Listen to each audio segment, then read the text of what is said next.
মায়ের জোড়াজুড়িতে বিয়ে করতে হলো এক বিধবা মহিলাকে। মহিলা না, মেয়েই বটে। বয়স বেশি না, আমার চেয়ে 1-2 বছরের ছোট হবে। তবে বাচ্চা মেয়ে আছে একটা। আমার একদম ইচ্ছা ছিল না বিয়েতে যেচে এরকম পূর্ব বিবাহিত মেয়েকে বিয়ে করে আমার জীবন নষ্ট করার মানে নেই। কিন্তু মায়ের বান্ধবীর মেয়ে হওয়ায় জোর করেই বিয়ের পিঁড়িতে বসতে হলো। আজ আমার বাসর রাত। মনে এক প্রকার ঘৃণা নিয়েই ঘরে ঢুকলাম। সুন্দর করে ফুল দিয়ে সাজানো বিছানায় একটা লাল শাড়ি পরিহিত মেয়ে মাথা নিচু করে বসে আছে। মেয়ে মাশাল্লাহ খুব সুন্দরী। কিন্তু আমার প্রবলেম তার মেয়ে নিয়ে। আমি ভেতরে গিয়ে মাথার পাগড়ি ছুঁড়ে মারলাম বিছানায়। চমকে উঠল মেয়েটা। দেখুন, আমি আপনাকে আমার স্ত্রী হিসেবে মানতে পারব না। মায়ের ইচ্ছাতে বিয়েটা করেছি। ব্যাস, এ পর্যন্তই। আমার কাছে আর ঘেঁষতে আসবেন না। আর আপনার মেয়েকেও আমার কাছ থেকে দূরে রাখবেন। স্ত্রীর অধিকার আমার উপর ফলাবেন না, প্লিজ। ধরাম করে দরজা সজোরে লাগিয়ে বেরিয়ে এলাম ঘর থেকে। মেয়েট ফোপাতে ফোপাতে কাঁদতে লাগল। আমি ছাদে গিয়ে দাঁড়ালাম। আকাশে এত মধুর রূপোর থালার মতো চকচকে চাঁদ থাকা সত্ত্বেও আমার সেটা ভাল লাগছে না। আমার জীবনটাই যে বরবাদ হয়ে গেল। শেষে কিনা এক বিধবার সাথেই বিয়ে করতে হলো। মায়ের উপর খুব রাগ হচ্ছে।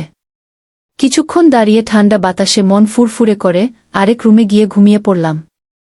পরদিন থেকে আমি ইগনোর করতে লাগলাম তাদের।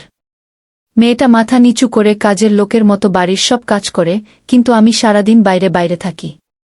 তার 1 বছরের মেয়েটা হামাগুড়ি দিতে দিতে আর মুখে অস্পষ্ট কিছু উচ্চারণ করতে করতে সারা বাড়ি ঘুরে বেড়ায়। বাড়িতে শুধু আমরা 3 জনই থাকি।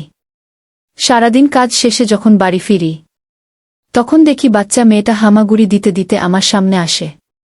আমার দিকে তার মায়াবী চোখ দিয়ে তাকায়। বিরক্ত লাগে আমার তাকে দেখলে। আমি পাশ কাটিয়ে নিজের রুমে চলে যাই। ওর মা চুপচাপ আমায় খাবার দিয়ে যায়। একটা বারও মাথা উঁচু করে তাকায় না।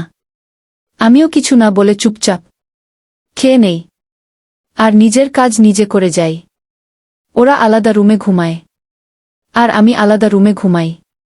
একদিন বাড়ি ফিরে এসে নিজের রুমে গিয়ে দেখি সব লন্ড ভন্ড হয়ে আছে।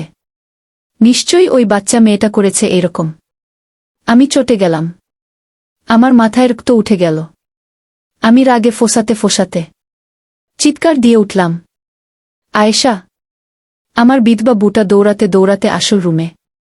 মাথা নিচু করে কাঁদো কাঁদো গলায় জিজ্ঞেস করল, জি জি, কি হয়েছে? এই কি হাল হয়েছে আমার রুমের? কে করেছে এমন? নিশ্চয়ই আপনার মেয়েটা। কতবার বলবো ওকে আমার থেকে দূরে রাখবেন? একটা কথা একবার বললে কানে যায় না?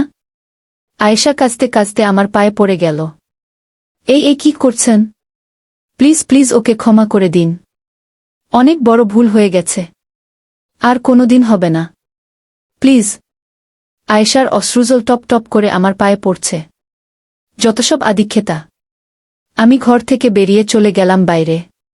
আবার ফিরে এলাম গভীর রাতের দিকে। আমি সোজা চলে গেলাম আমার ঘরে। রুমে ঢুকেই আমি চমকে গেলাম। খুব সুন্দর করে পরিপাটিভাবে গোছানো ঘর, এমনকি আগের চেয়েও সুন্দরভাবে।